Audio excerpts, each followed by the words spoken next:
So you did all the right things. You went to school, you got your degree, Yes. you got a job. That's correct. At a Worked very hard. good, yeah.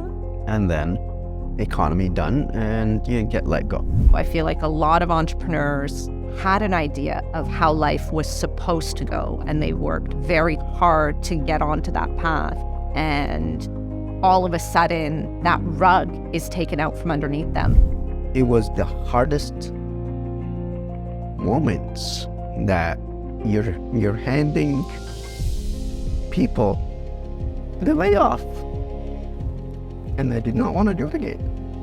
When you go in and you smell mold and moisture, when you can smell that inside of somebody's home and they have young kids, how are we allowing this to happen?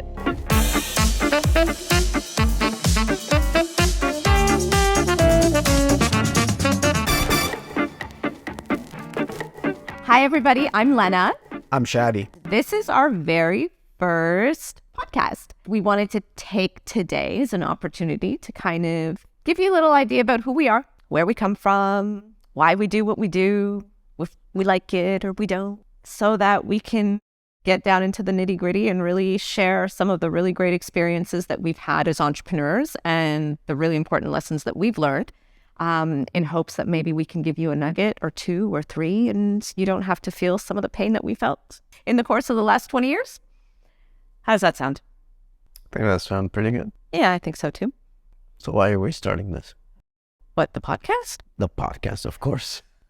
I just want to make sure I understand. There could be so many things that is applying to. Well, I think, at least for me, number one, I think we just have so much fun.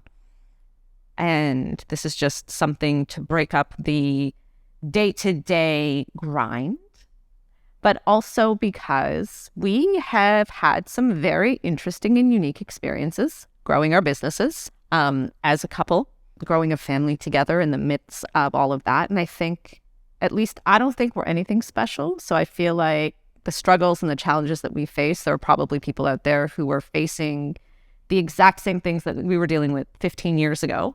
I don't know, it helped me to know that I wasn't alone. So if I can help somebody else know that they're not alone and maybe give them something that will help them get through the fire without burning, I think I'm doing okay. Why are you here? And because I made you is not an answer. Not an answer. That was not my first one, but I'm glad that you think it is. Well, for the longest time, we've been talking about that. Yes. Right? I know talking about this, might as well just put a camera on top of my head and walk around and, see what are we doing, right? But the real reason is a lot of the people have very similar questions and very similar struggles that we've already gone through. So what best way to kind of go through it and create something to basically tell people how we started and where we're going and what's driving us and how we make it fun. So at least they can see that and they can maybe take a piece and do the same thing. Okay. So then I guess to start, maybe we'll give you guys a little bit of information about who we are. Like, who are these random strangers sitting here in front of you talking for no reason? I am a first-generation immigrant from Iran. My parents came here in the very early 80s. For anybody who is familiar with the history out that way, you know that would have been right after the revolution, where the current government kind of took over. It was also during the war between Iran and Iraq. So, very, very unstable environment for a young couple with a very young child to be in. So obviously my parents came here. They came alone. It was just the three of us, and my mom was expecting my brother. They did not have family here. They didn't speak English. They didn't have friends. They didn't have resources.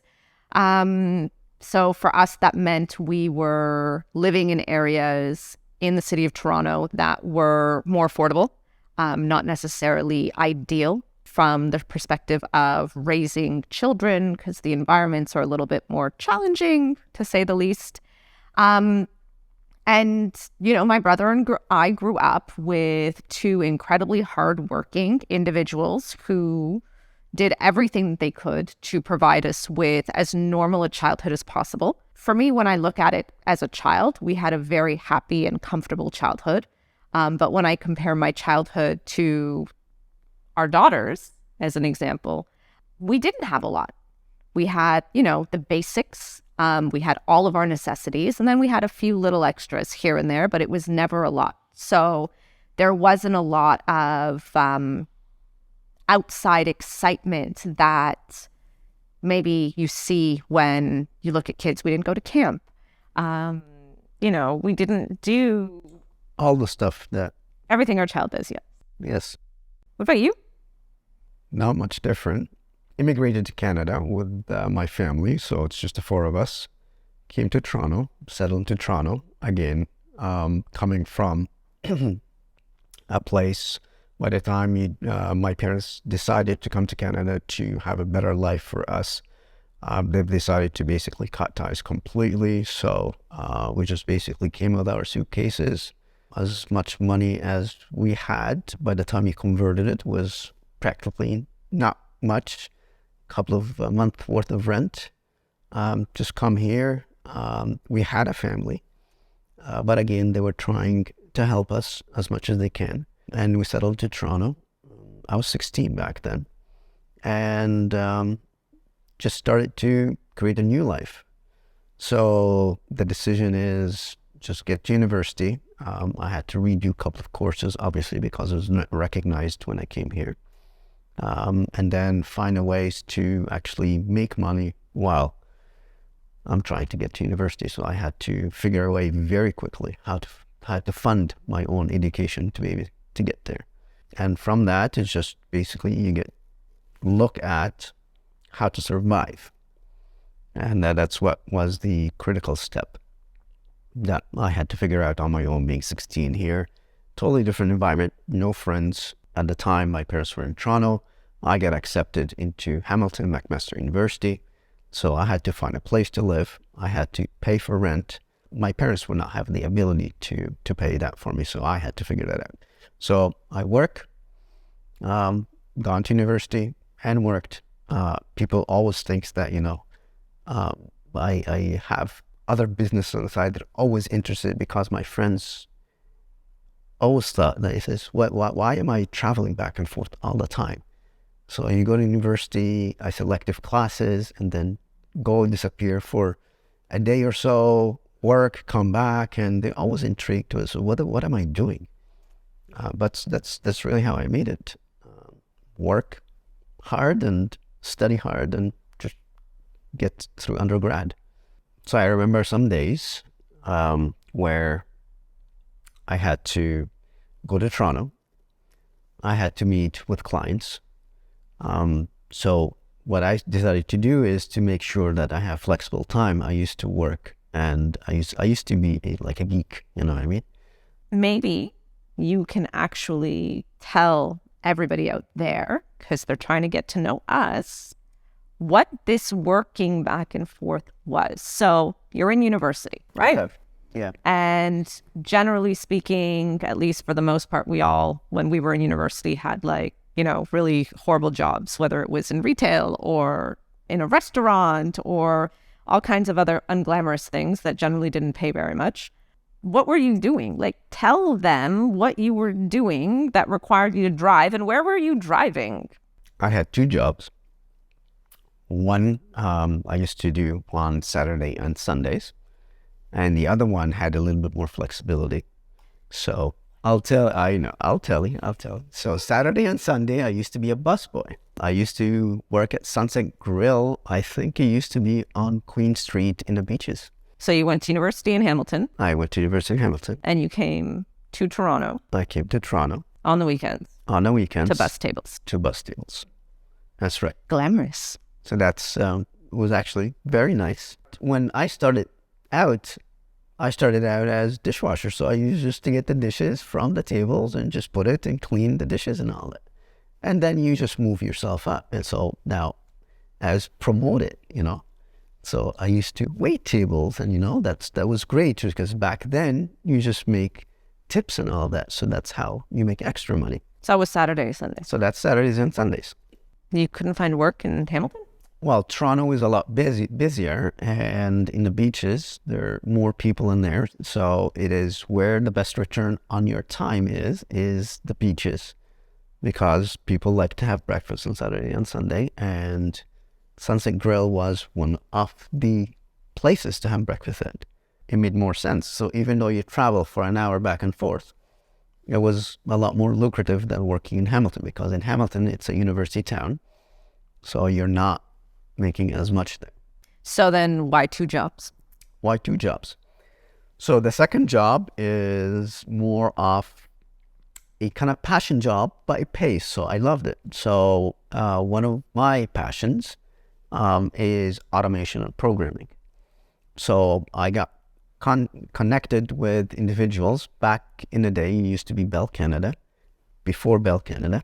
And we're trying to automate some stuff on the back end, and they were approached me. So I was writing scripts and stuff in the background for them to be able to automate things for them as they were growing. Now, we're talking about years back, so it did not have all the AI and all stuff that we have today. So do you remember when we first met and you told me that you spent a lot of time tutoring the guys that you were in school with? And, you spent hours teaching them Java, and I thought you were talking about coffee? Yes. Okay. So there might be other people here who also would think things like scripts are things that you write for like television shows and videos. It's not a show script. It's a script. It's a programming script. So it is lines that tell the computer what to do. Okay. So you sat and played with computers. To the computer. For fun. Yes. While studying engineering. While studying engineering. I was the only. So one of the things that we've done back then, I was the only place.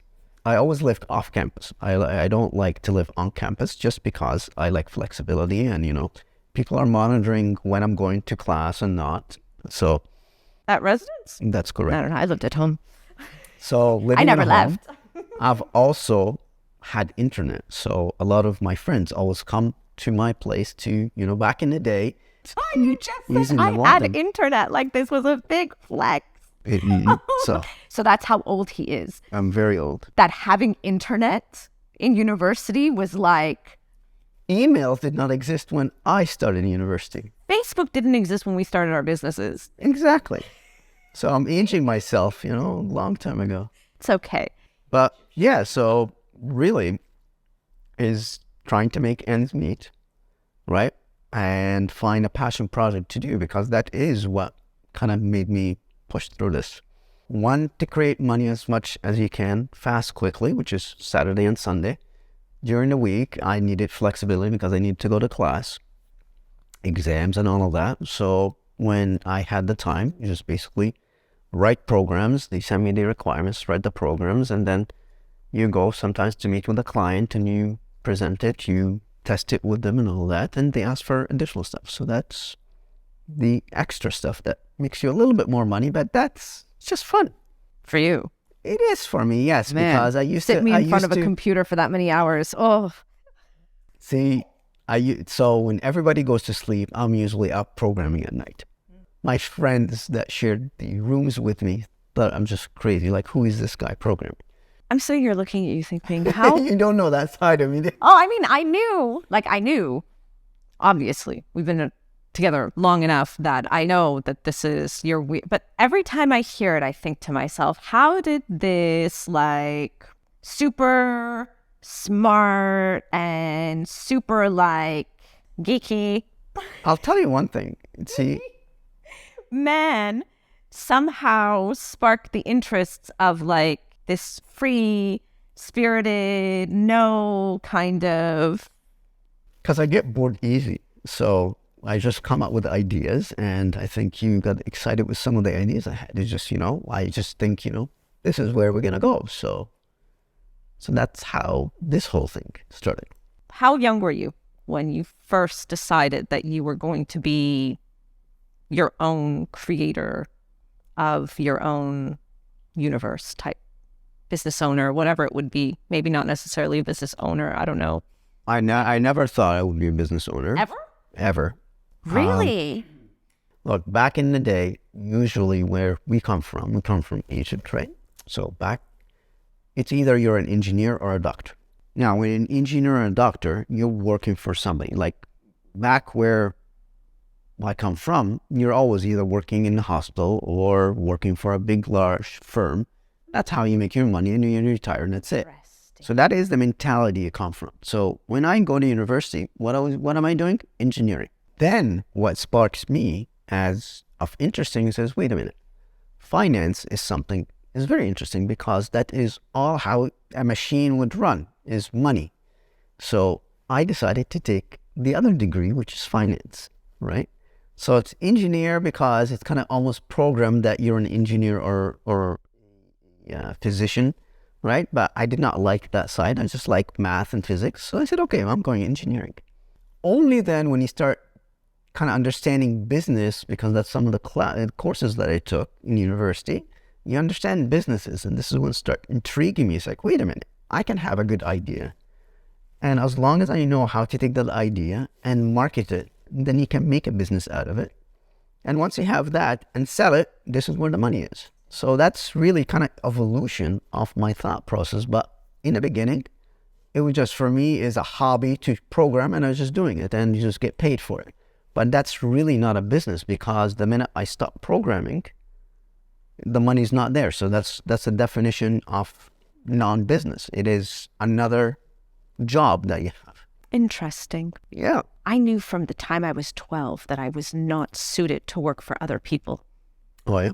Oh, yeah. I knew. You should have told me this nugget. I'm pretty sure that I did. I don't think you were listening. I don't think you were very interested in what I had to say, because you had your own goals.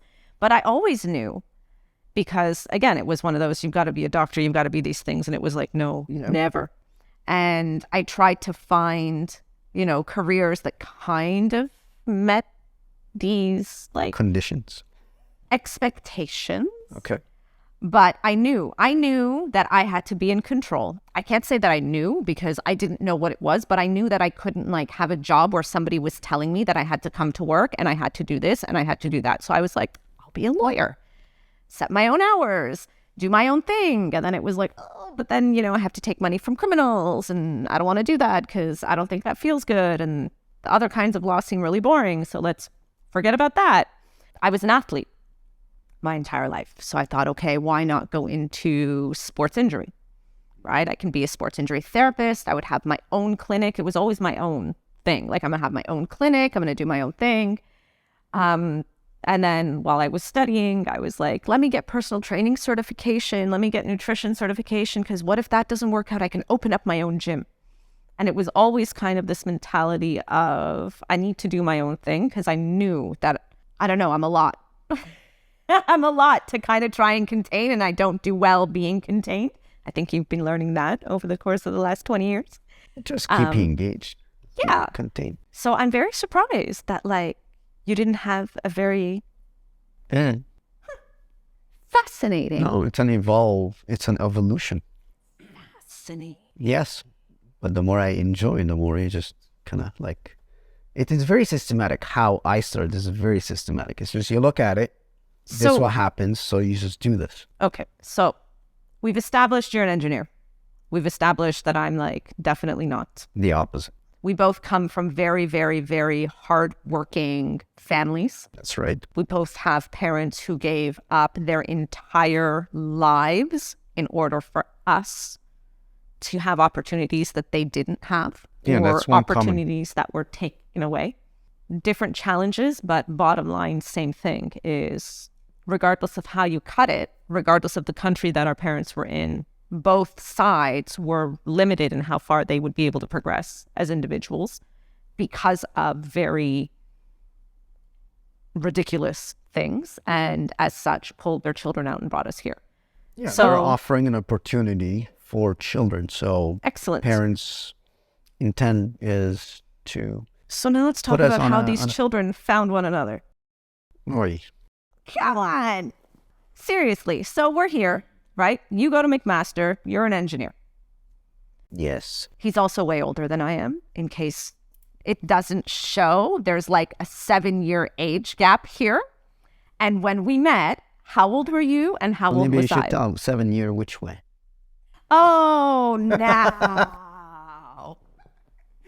So it's funny because when we first started dating, we would go out and I would order like a sangria and he would order a beer and they would card him and they wouldn't card me. And I'd get so And you get upset. mad. I don't know why you get upset. Because I was 21 years old. You were almost 30. They should not be carding me. They should be carding you. That's okay. Oh, man. So we met. I was 21. Yep. You were 28. And somehow our paths collided. How did it happen? Let's tell them. From my perspective. Yeah, yours first. Yours is funny. And then I'll tell the truth. 2004. Wow. Okay. So roll back 2004. So I guess let's preface that. So after I finished university, I was gone straight from university to work in engineering, right? In Ottawa. In Ottawa. That's correct. So I've worked in Ottawa for X amount of years from graduation. And then the high-tech collapse came in. Because you were doing what? I was in the high-tech. Back in the day, it used to be called JDS Vitel. And we used to basically create switches, but these are optical switches. Not light switches. Not light switches. I asked this question. That's right. Optical switches. Effectively, what you're trying to do is route signals on fiber rather than wire. All good. Yeah. Okay. We're Don't worry. We don't want to. No, we don't. No. We can do a whole. If everybody wants to hear more about it. Okay, fine. We'll leave that alone. All right, fine. Anyways, so high-tech collapse. Nobody's ordering what we designed. We're basically shrinking dramatically. And then the department that I was responsible for completely closed down. So basically, I was the last person there, packed things up, put things in place, and turned off the lights, and left. So, You got laid off. if you can put it that way, yes. So you did all the right things. You went to school. You got your degree. Yes. You got a job. That's correct. At a Worked very hard. good, yeah. And then they Got let you go. promoted several times during that period, and then economy done, and you get let go. So now you're unemployed, yeah. So I'm unemployed. highly educated. Nobody in Ottawa. Obviously, I was the only person in Ottawa. Family still in Toronto and all that because that's where they were. So I said, well, you know what? Thank you. Goodbye. Packed my bags, put my stuff in storage, and knocked on my parents' door. I says, hey, I'm back. I need to figure things out because, by the way, what I was told that, get a degree, work hard, and the employer will take care of you. Doesn't work in Canada. Maybe it works back home, but it's something doesn't mesh. It doesn't work. So anyways, came back home, and really spent day and night literally just trying to figure life. When you have information, you look at the information and the outcome is different, it's okay, something is wrong. And you're trying to figure out what's wrong. What piece of the information that you have in your mind is wrong. So that is what I've done. So gone back to basically, okay, let's research everything from the bottom up. So I've done that. And really my goal was, okay, I got X amount of dollars. I have X amount of expenses. And it says, okay, what can I do to sustain that so I don't have to be forced to do or make decisions, right? And rather take the time to make the right decisions. So that was my goal. So then would this have been the point where you decided you shall no longer be employed by other humans? That is the point where I said, okay, the idea of getting a degree, the idea of working hard and being a good employee, right? You're still not in control. Somebody else is deciding for you. And that alone is what made me decide. Okay, I need to be in control. And being in control, basically to me, in my mind, translates to being the business owner. So come up with something that I control, and I control the destination of it. And if I do that, then the CEO of the other company does not need to decide for me. He says, oh, well, I cannot I don't have money to pay you because the clients are not paying me. So I just need to turn things around.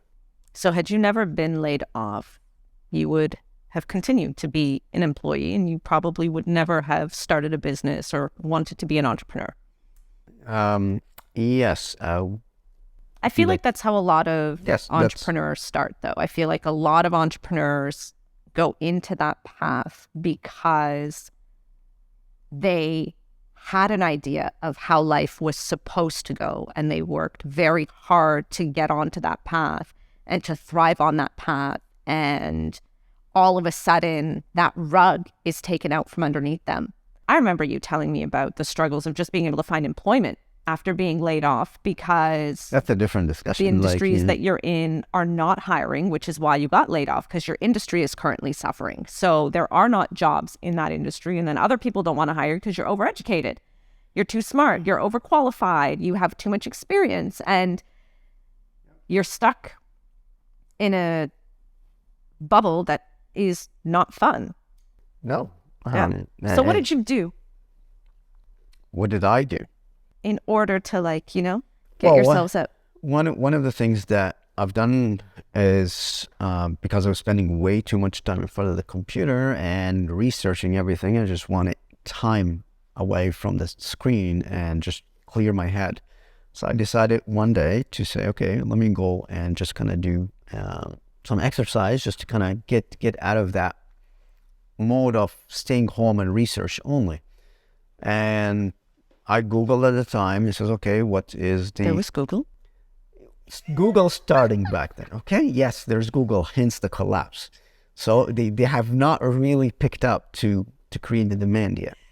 And this gym came up and was just close by. So I said, okay, I'm just going to go to that gym and just, go in, sign up for whatever basic membership is and just go do workout, kind of clear my mind as I'm going through all that.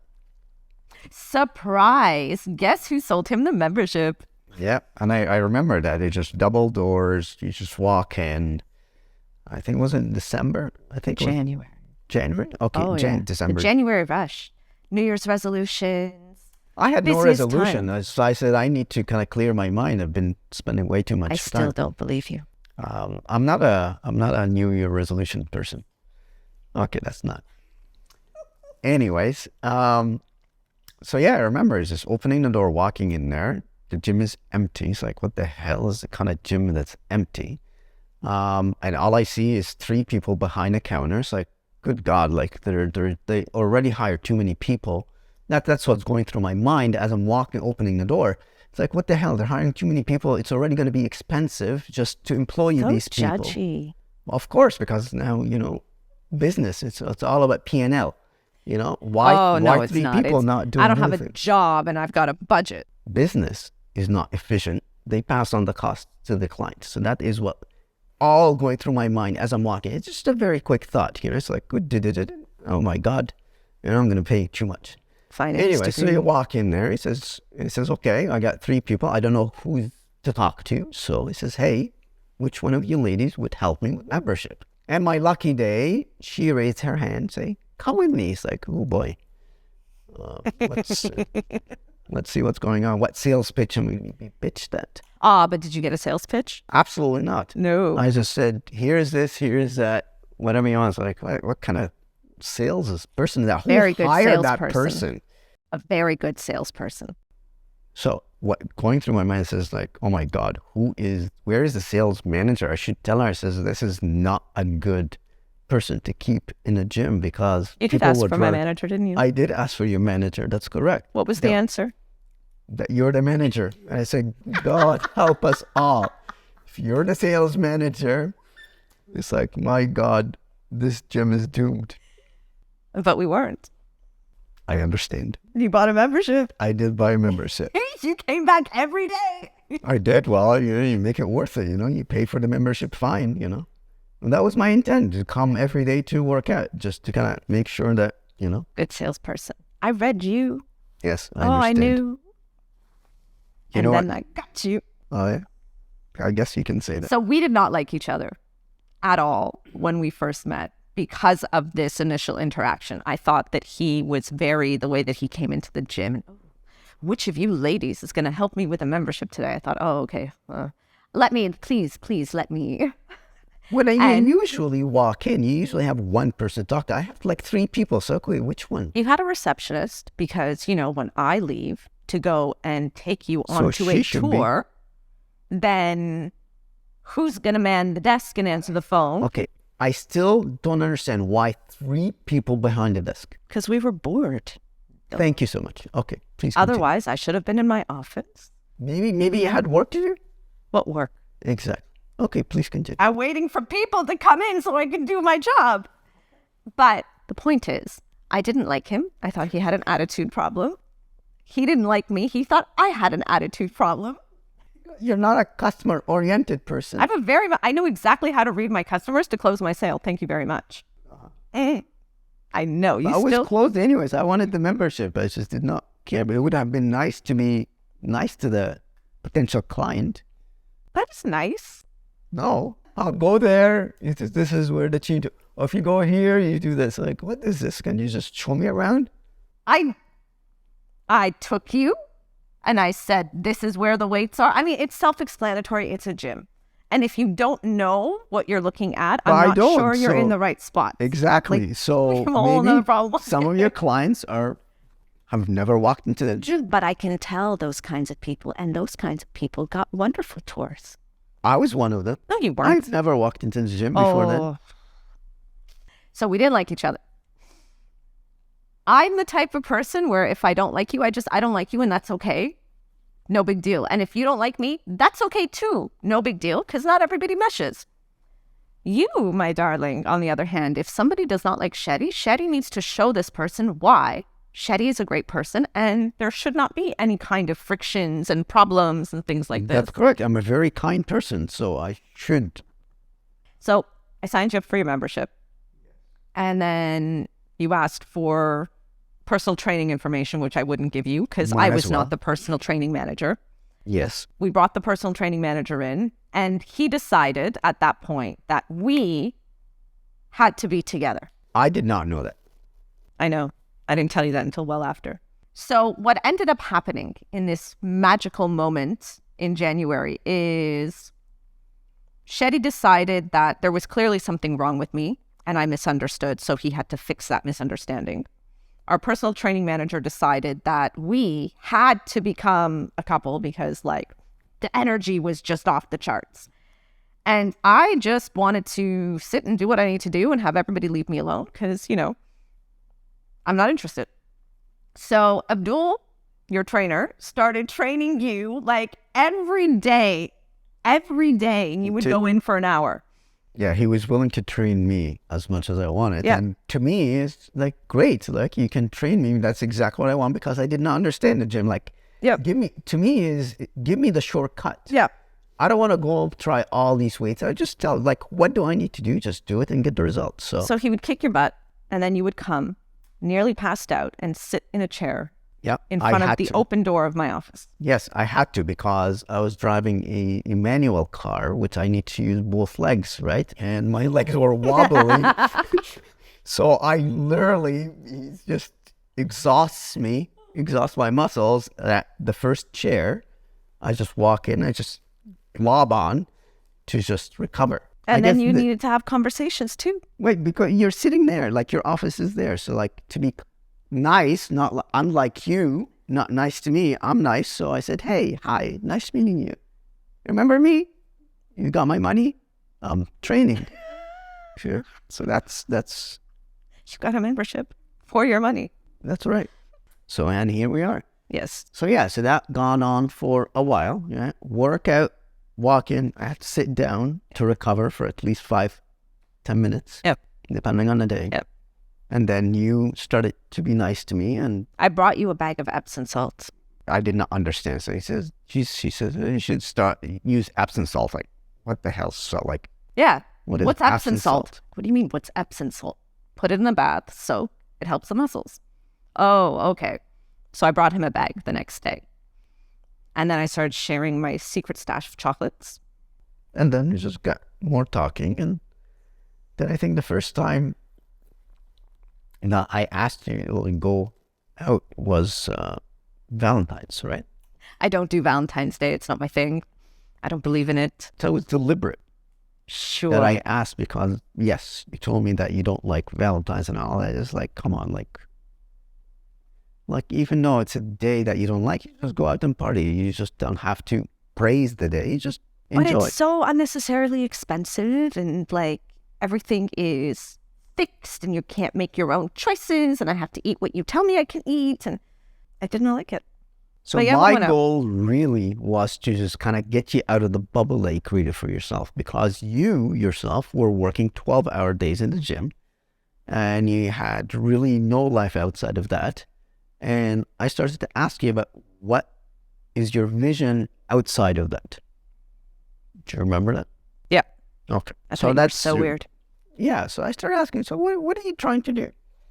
And really the intention is, in the background, the more I've read about what's out there is all about business. It's all about what it takes to do a business, and really is the 3 divisions of the business and the basics. And what they stressed about that, as part of what I read, is the sales side of things.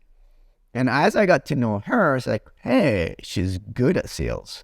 Even though she puts a front, it just, she switches. It's like a chameleon. It's effective. Exactly. So I said, hey, what better way to get to know you?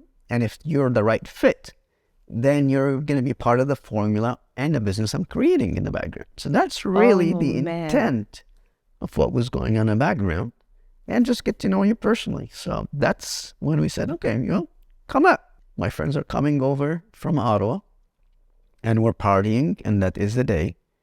So come out with one of your friends and let's go for a night out. And 20 years later, here we are. The rest is history. So do you remember the first time we had a conversation about starting a business? I remember asking you whether you want to work, and then kind of evolved into starting a business. Right? I said, look, I'm starting a real estate investment business. I was 21. I had no idea what he was talking about. I thought he was a little crazy, but why not? We're going out and we're exploring all these little towns that I've never heard of and never been to. So the fun part is the property I was looking at. All of them were outside Toronto, because I had a budget and certain return on investments that I was looking for. And every single property was outside of the GTA. So I always come to her and says, look, I found these properties. They're in this town. She says, I don't know this town. It's like, wow, like, you haven't left Toronto or something? Like, I don't understand. Why leave? Exactly. Everything you need is right here. Why? So, and it kind of became an educational, let's go for a road trip to see that town, right? And part of the fun I had was to drive and see your reaction. Just seeing the town, seeing different houses, seeing stuff like that. So that was the fun part that I had. It's like, okay, we're going to this town. Welland. That's right. Like, what? It's a beautiful small city. Come take a look. Chatham. That's right. What is Chatham? Hamilton. You knew Hamilton, but you've never been to Hamilton, right? Yeah, well, I applied to Mac. So That's I knew Hamilton. I'd never been to Hamilton. So we took you around Hamilton, right? Remember some of the properties that we went, the triplexes and the sixplexes that we looked at. Oh, I remember the smell. You can never get that smell out of your nose. Once you smelt neglect, I don't know what else to call it. So she smelled neglect, I smelled money. Because it's just all about opportunity and creating opportunity. So more neglect a property was, to me, is the more money you can make. So that took a while to understand that is really the formula that I came about, and that is how this business runs. Yeah, sure. But I think that also, like when we look at, like if I look at why I agreed to work with this random stranger who walked into this gym, who I don't really like to begin with, because I think there's something wrong with him. There must be. But the more that you talk to me about what it was that you were doing, right? Like, oh, people can actually buy apartment buildings. Like normal people people who don't come from money, people who don't have money, people who have never owned an apartment, they can do these kinds of things.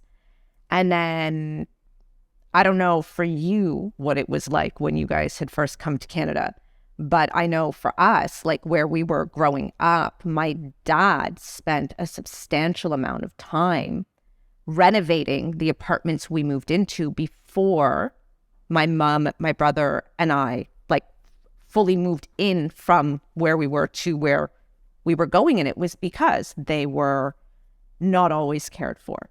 I didn't understand that then, obviously, because the homes that we had were quite nice, right? My dad refinished all the flooring. It was always freshly painted.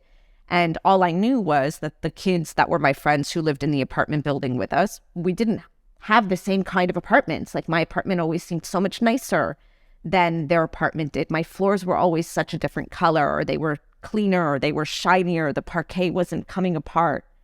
And then when I started going through these places with you, I realized this is like a serious, like this is an ongoing problem. This is not just like me and where I grew up and, you know, the fact that we were in, you know, the not best parts of Toronto. Like anywhere that you go, it's negligence. It's people who just don't care. And I think that's when we both had a discussion about creating change, not just, I know you love to talk about the dollars and the cents. And I know that you love to talk about P&Ls and, you know, your return and how hard your money's working. But at the end of the day, like the reason we got into the businesses that we got into is because we wanted to make a difference, however small it could be, in the lives of people whom we viewed to be similar to our parents. People who are hardworking, people who are doing the best that they can to create a life and an opportunity for their children. And we wanted to be the people who treated them like they mattered, because I don't know about you, but I watched people treat my parents like they didn't matter. And it bothered me, and it sat with me, and to this day it sits with me, because it doesn't matter, you know, from my world, what you have or what you don't have. Like good people are good people, and everybody should be treated that way. And I thought, this is now an option. Like when you go in and you smell what I know now to be mold and moisture and, you know, just poor air quality, like when you can smell that inside of somebody's home and they have young kids, you know, their walls are dirty and their floors are damaged. It's, I don't know, it like, I mean, unless you're completely immune to it as a general whole, it makes you feel gross. Like, how are we allowing this to happen? Right? Yeah. And I think, at least for me, I came into this with this idealistic world of, okay, we're going to go in and we're going to change and we're going to do things. And we did. Every property that we took over, we took from that disaster into really beautiful, clean places. For the first, 5 years, our tenants lived better than we did. Our first apartment, do you remember that apartment? Oh my God. We made the decision in the beginning that we were going to build a portfolio, a real estate portfolio. And we had to decide. We were either going to be able to buy a home for us to live in as a married couple, or we were going to purchase investment real estate with the hopes that those returns would allow us to then purchase our first home. So we rented an apartment that had the ugliest pink carpets. Oh my God, do you remember the wall-to-wall pink carpeting? And then our bathroom was like from the 70s with a green tub. Yep. And little green mosaic tiles. And we started renovating all of these apartments. And I remember one day coming home and talking to him and being like, why is it that our tenants live in better conditions than we do? Their houses are clean, everything's modern, everything's done. Like, we need to do something about this. This is very discouraging. Like, I'm working so hard and I live like this. Like, we need to do something. But you agree that the reason we've done that is the vision, and the vision had to be much greater than the dollars and cents. And then that's exactly it. To me, is when I talk about dollars and cents, it is an easy way to make sure that emotion does not come in making the right decisions. But ultimately, it is driven by the vision that we have and what we've seen and the conditions of properties that we've seen. And the goal was always to be is make it look nice, make it clean, and make it safe. And that's every property that we walk in. our spreadsheet translates that into it. So that's really, in the end, is when we're buying something, that is the vision. And that vision is large enough that it did not stop us even when we had hard times. Oh, right? Let's talk about this vision. So you got laid off. Yeah. You decided, I need to be in control. I'm not going to let somebody else decide whether I'm going to eat tomorrow or not. Mm-hmm. So that translated for you into opening a business. The businesses that we're in now, were those your first thought? No. Okay. So what was your first thought? Like instinctually when you decided that this is the time for a shift, what was your instinctual focus? Like, where do I go? So I took it from the problem solving. So like engineering instincts kicks in. And he says, okay, what is the problem? Okay. And what are the parameters to solve that problem? So my parameters were, there is X amount of dollars in the bank. There's X amount of dollars coming out of the bank account to cover my expenses. And I have X amount of period to make that from red to green or even black first. And I started looking at different businesses. I started gone to a lot of the trade shows. I've gone to Las Vegas to some of the trade shows. I was looking at ideas and businesses to be able to say, okay, X amount of dollars, what fits the parameters, and how fast that can money make me. So these cover would be my like expenses. franchised So a lot businesses. Yeah. So the first thing that I've looked at is okay, I don't have a model. So the first thing you look at is what model makes money. And he says, okay, these are the businesses. And I've created a spreadsheet. And you write down, it says, okay, business, how much money, the return on investment. And you start looking at a much larger picture of the different businesses out there. Because at the time, look, I'm coming from an engineering background with an education on finance and business and all of that. But that education says, great, what is the business to run it? Restaurants. Tim Hortons, your McDonald's, your all the franchises. So I listed all of them out. Gone to the trade show, pulled all the information, put all the requirements on a spreadsheet, start looking at what's needed. And that was, to me, is okay, that doesn't make sense. Why? Because the investment required was much greater than what I had in the bank. Okay. And the time to pay out is much longer. What do you mean? So a lot of the franchises, especially with the restaurants and fast food restaurants, require you as an owner to spend and invest your own time in there for sometimes a month in there, working in there. To me, that was not appealing. I don't want to be working like I understand what it needs and why they need it. And yes, it works. The owner has to understand every step to be able to hire the right team. That's not a problem, but that was not me. On top of that, the money needed was not something that I had in the bag to be able to put in it. So the length of time, what is needed and all that, it just did not match. So franchise was a no-go because it required more capital than you had or you were willing to invest. Yep. It required more of your time that you were not willing to put in there. And it had a delayed return on your initial investment. That's correct. So you scrapped that. Yep. So then what? Then there were trade shows in Las Vegas. So I've gone to Las Vegas and start looking at the different businesses out there and start looking at, again, they had totally different models, stuff coming out of Germany and all that, which is still franchises? Franchise, yes, franchise operates. So it's always focused on franchise. But when I was gone to Las Vegas to look at those franchises, were not food-based industries, were other services and all that. And one of the things I was looking at back then was the drive-through dry cleaners. So which is a great concept, and it really, one of the things I liked is it's all about, not using the bleach, not using the chemicals. So to me is, you're not using harsh chemicals that you're still going to put on your body. So I said, okay, that's a great concept. It's not in Canada. Let me bring it into Canada, right? That model, actually, the numbers on it made sense. So what happened is, because it was one of a kind and it was not in Canada, I had to go to a whole process to get approval from Health Canada and all other bodies to be able to get that in there, and that exhausted a lot of time, and it needed more input of money that I was not planning. So that was scrapped.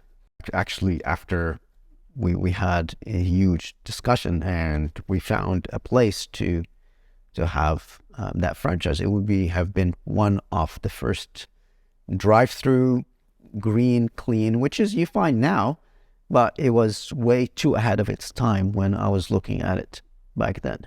How did you go from franchises into, because when you came into the gym, you already knew that you were going into real estate. Yep. You were going to be the next Donald Trump, and you were going to have, hundreds of millions of dollars of real estate, and that is all that you were going to do. You already knew it. Yep. So how did you get there because you weren't unemployed for a long period of time between when you moved back to Toronto and decided that you're going to go into this new business, and then walked into this gym and got, tricked by little old me. Yes. So the decisions I made very quickly. So it is, okay, get laid off. Okay, thank you so much. I'm out of here. Reduce expenses. I need to preserve as much money that I had in the account, because I'm not going to be forced into going back as an employee again. That decision was made the minute I was told, it says, okay, I don't have money to pay you and the products are not being sold, so let's close this division down. So when you look at it, it was almost traumatic, to be honest with you, just seeing loads of people being put in a bus and being laid off, like very hardworking people, and all you need is they're being escorted. I know. From there, loads and loads, bus loads. I heard the stories when I moved. We've made the news for that because we were the largest employer in Ottawa, right? We grew very quickly, but at the same time, it was the hardest moments that you're handing people the layoff.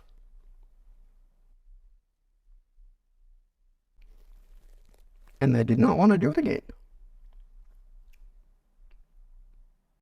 Every decision that I make is to make sure people that are working are being rewarded without being laid off. And look, I understand that, you take the opportunity to grow. That's great. But really, I've never thought it would be the hardest part of my career is to lay off so many people. When it came to me, it's just like you become immune to it. It's like, yeah, I know. It's like, I'm getting the piece of paper. It's fine. I did not care. What I cared about handing those to others. That by itself is not something that I want to experience again. And for me, I had to take control of that. So I'm not told that this is what you need to do. Here is 100 to get rid of. I had definitely lost my train of thought. Oh, wow. I had never seen this before, so I'm okay with that. Take your time. You did not expect any of that, That is so interesting. I didn't expect that either. I've never seen that. Okay, I'm just going to grab some water, and then we're going to continue. Shadi Guirguis, you've been holding out on me. Okay, you decided franchising, not so much. Too much capital, you weren't willing, or you didn't have. Too much of your time, you weren't willing. And you wanted to create an environment that obviously is, safe for the people who are working there, is not going to cause you to be in a position where, you're going to have to let people down and whatnot. And I'm sure in a franchise situation or restaurant situation, these are things that could occur. So how did you get there? How did you go from these are the types of businesses? Because I didn't even know you were allowed to buy an apartment building. I thought you had to be like some sort of a special person with like magic abilities and like permission from like the secret people of the government to be able to do something like that. I didn't even think that like normal humans were allowed to participate in that. So how? So I started to exhaust a lot of the normal business opportunities, which is franchising and all that. And again, with the US and bringing some of the services in, also franchise stopped. So I started to look what I call outside the box. What else? What else that the norm don't know that you can create a business on? Because I was a firm believer there is something that you can make. And then I started to look into, it actually started with an ad talking about, how to buy real estate with zero down payment. And that intrigued me. It's like, zero down payment, wait a minute. Like, I was already willing to use some of the capital I saved to put it in a business. So if somebody's saying I can buy real estate with no money down, well, okay, they got my ear. Let's look at it. So I start researching that, and then I started to put the same exact things. It's okay. How to make a business out of real estate? Okay, apartment building. We lived in an apartment building, so I know it's okay. I pay money, somebody owns it, there's money out of it. And then it starts opening my eyes and says, okay, this is a business. Let's put the numbers in a spreadsheet. And my jaw dropped when you start to look at the numbers in real estate versus a franchise. I was just like, wow. So we've established now, no money. Yep, no money down, can buy your real estate. Great return on investment. The rules of real estate is much easier to follow than a franchise. And it doesn't require your time. You can delegate and get the same results. And then, we'll see your ROI almost immediately. Yep. Okay, so I have a question. Of those 4 wonderful points that had you going into this business, once we got into this business, how many of those proved to be true? All with variables. Lies! They were all wrong. It's not wrong. They required so much work. They require so much work, of course. So things we learned. Okay. So this man walks into this gym. I have no idea who he is. Starts talking about this business he wants to go into. I think he's insane. Because in my world, normal people who don't do drugs and they don't drink, don't think like this because it's not possible. Because you're taught in that environment it's unattainable, so you will not think about it. Whatever that might be. Yeah. But for me, I was young. I lived at home.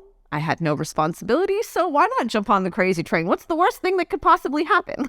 It's not like I'm losing money and my time is like whatever. Didn't really matter. So we got onto the crazy train and, the train moved and we bought our first property. We had negotiated a zero down deal. So we had a mortgage from the bank lined up.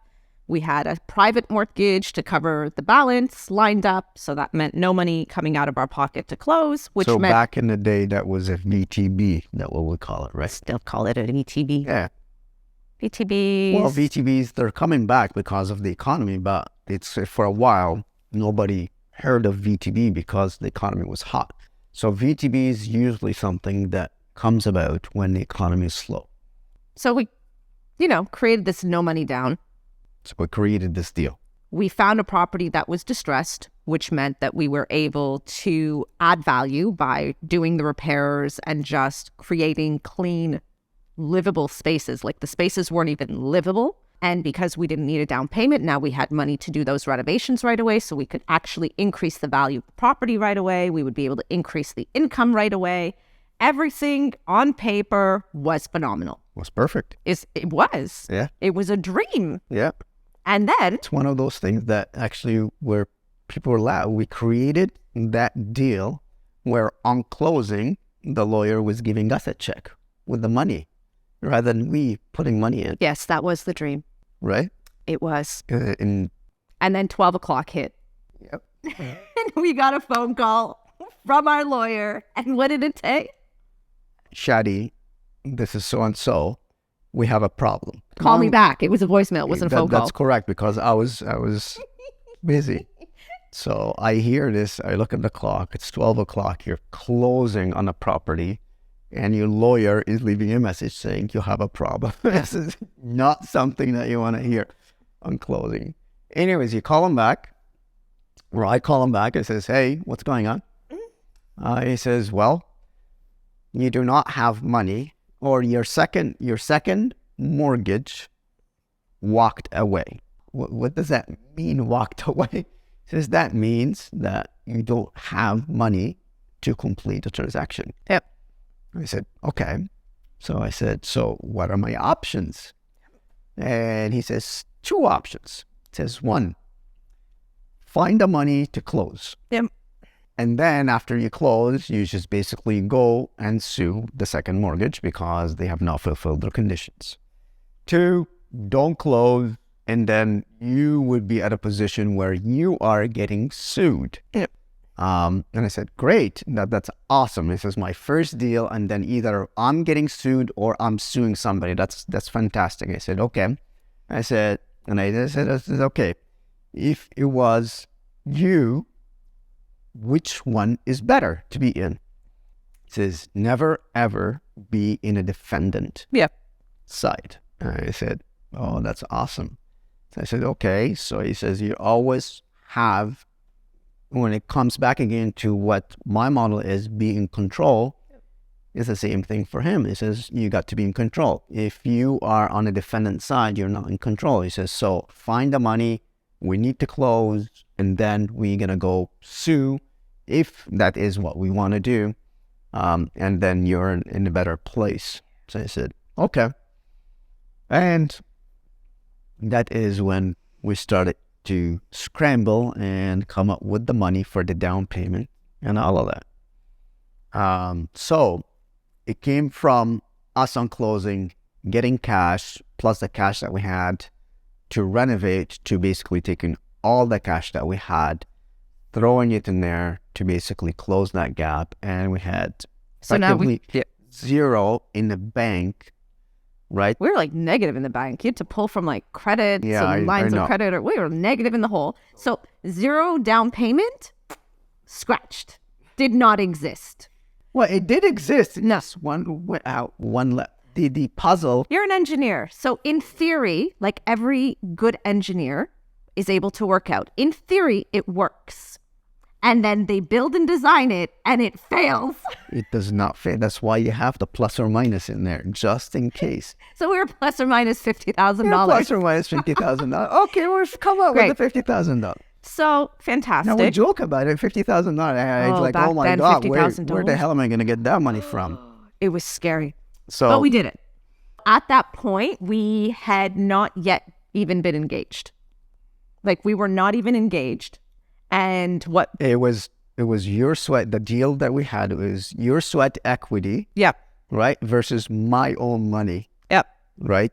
It's basically my credit, my money is going in there. I need her to. I dealt with the real estate agents. I dealt with negotiating of the terms of the contracts and all of those things. And then he obtained the mortgages. So I dealt with all of the, like the front end of it. He dealt with all the administrative end of it. And then when we closed, the deal was that I would deal with the day-to-day management of it. And then he would just kind of do his own thing. Now, he also had to go back to work because something we learned very quickly was in order to get a mortgage, even if you have a zero down payment deal, you need a job. Yeah. The banks do not like giving you money if you're not employed. Especially if it's a small property. Yeah.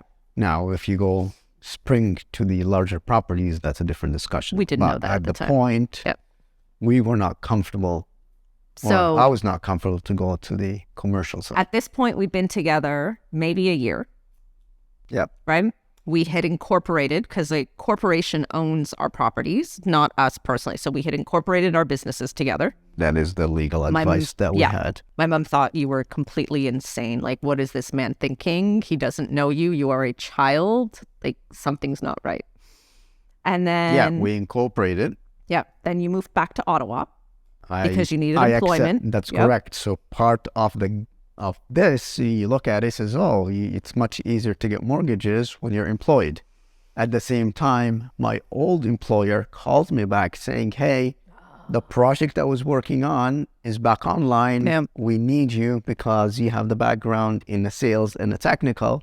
So I was filling two hats at one, and they were willing to hire me back. So I said, okay, I'll take it, because that is where So now he the lives plan in is. Ottawa. I live in Toronto. We're negotiating properties that are like everywhere that isn't Ottawa and isn't Toronto. In Hamilton, in Welland, in Chatham, in Cornwall, Smiths Falls, like all the little tiny pockets all around, the Ottawa Valley and the GTA. And we finally secure our deal. We thought, yes, we're geniuses. We cracked the code. We did it. Second mortgage walk. So now $50,000 we have to come up with.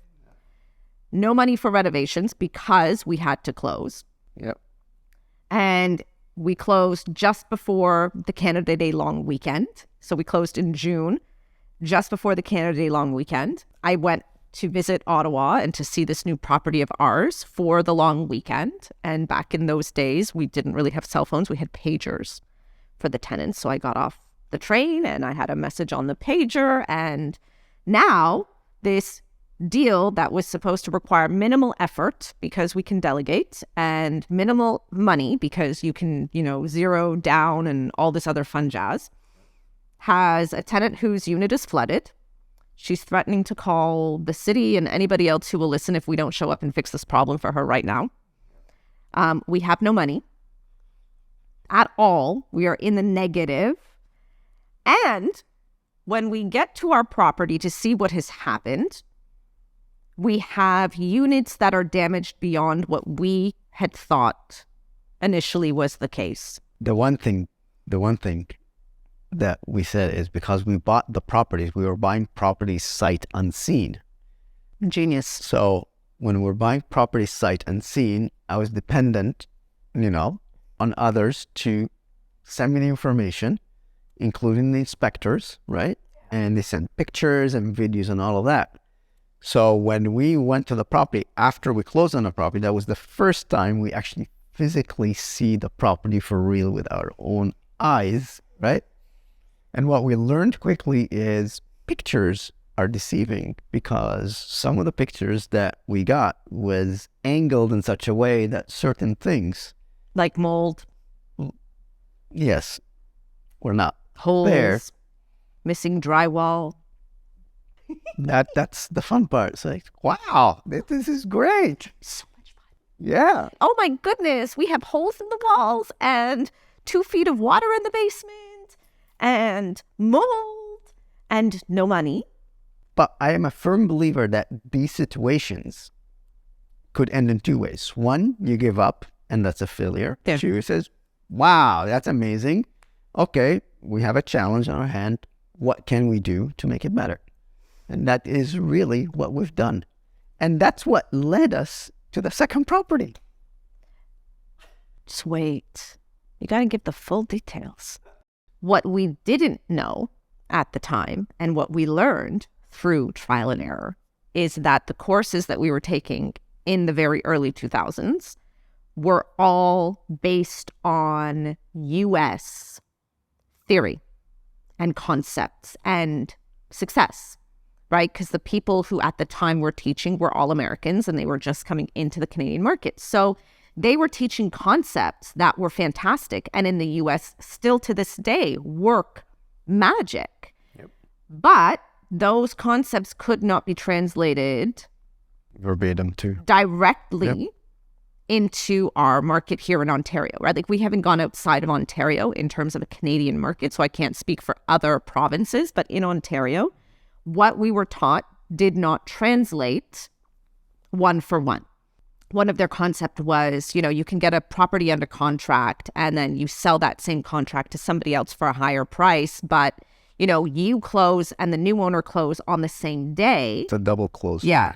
They call it a double closing. So that you don't ever have to have a mortgage or a down payment because the other person will end up funding the real transaction and then you will take the difference. But you can't do that here. So we did take courses. We took some courses to give us a general idea. We thought we knew a lot, and we really didn't. And then we had to very quickly learn how and what had to get done.